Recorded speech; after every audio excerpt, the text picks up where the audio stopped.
State of Affairs is pleased to welcome Joe Fiordaliso, President of the New Jersey Board of Public Utilities. Congratulations, Mr. President. Thank you, Steve. It's good to be with you. We should disclose that we have known each other for a couple of years. A few. There's an Essex County connection. You're born and raised where? Right on the other side of Penn Station here, down Neck. In the Ironbound. Down Neck is the way it's referred to when I grew up, when you grew up. Describe the Board of Public Utilities. What is the main responsibility at the board? The initial responsibility when it was created back in 1911 by then Governor Woodrow Wilson, and I didn't help him create it. You did not? No. I just what happened to his career after that? I don't know what he did after Sorry. that. We were trying to Joe. get him on a good career path, but it just never worked out. Go ahead. And the primary responsibility was to provide reliable, safe, and reasonably cost energy to the citizens of the state of New Jersey.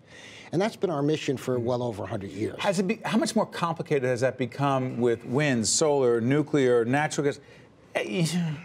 Yes. Not to mention this thing called global warming. How much more complicated is the job? Well, the job is a lot more complicated because back in 1999, the state legislature designated the Board of Public Utilities as the Clean Energy Office for the state of New Jersey. So in addition to our regulatory responsibilities, we also oversee all of the renewable energy projects in the state of New Jersey.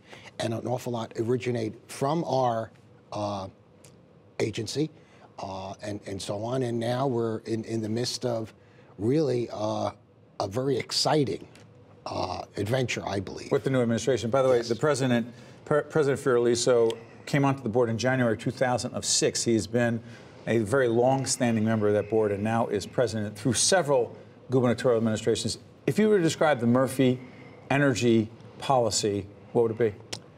Exciting, aggressive, and doable.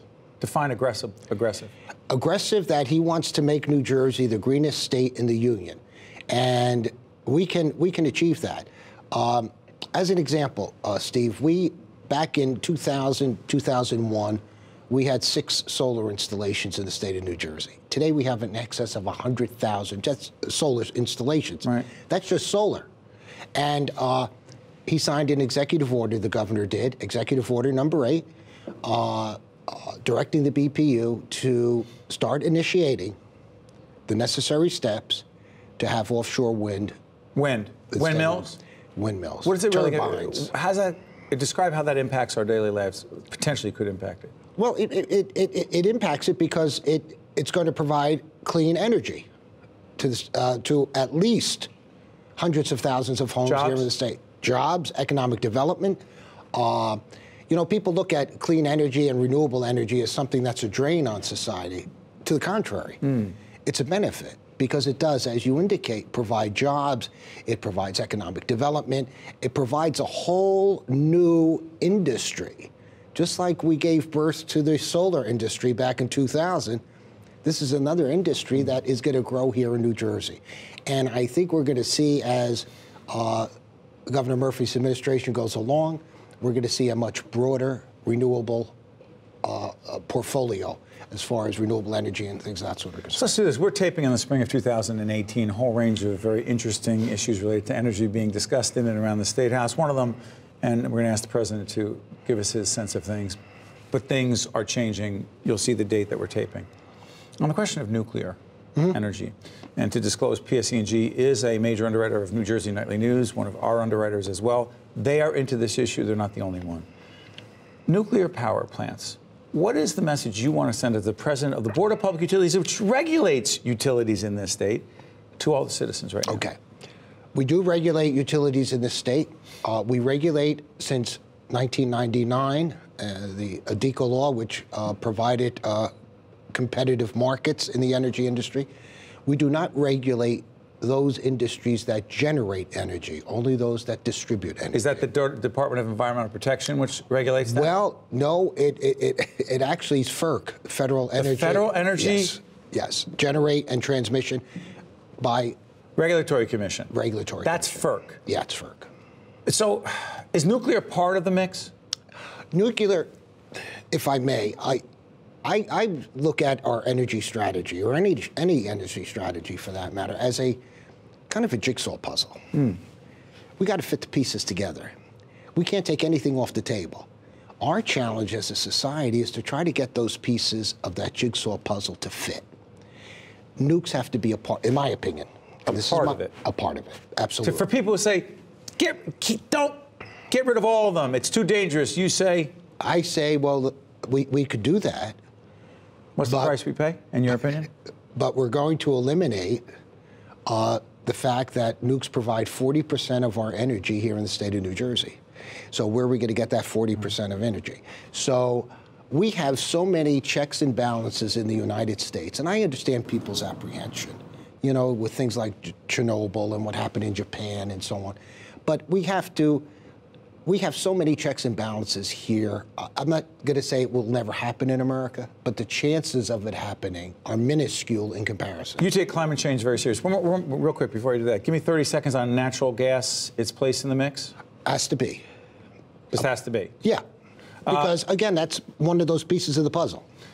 Climate change, how real in your mind? And for those who say, come on, where's the science? You say?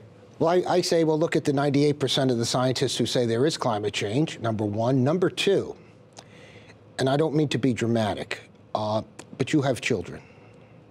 I have 4 grandchildren.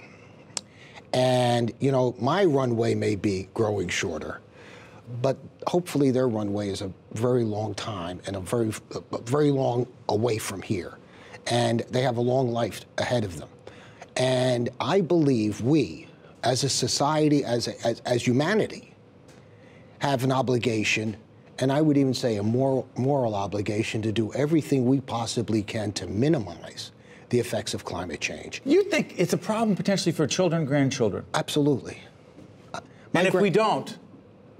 They're gonna experience the dramatic, devastating effects of climate change. And we see it now. We're seeing bits and pieces of it now. We're seeing storms that are more extreme than they used to be. Yeah. We're seeing oceans rising. If this continues, Steve, there's not going to be any Atlantic City. And for those of us in New Jersey, with the Jersey Shore being so important, that's just a piece of the equation. Joe Fiordaliso is the president after serving since January of 2006. He's the president of a very important board, the New Jersey Board of Public Utilities. Thank you, Mr. President. Thank you, Steve. It's a pleasure. My pleasure. We'll be right back right after this. State of Affairs with Steve Adubato is a production of the Caucus Educational Corporation, celebrating over 25 years of broadcast excellence.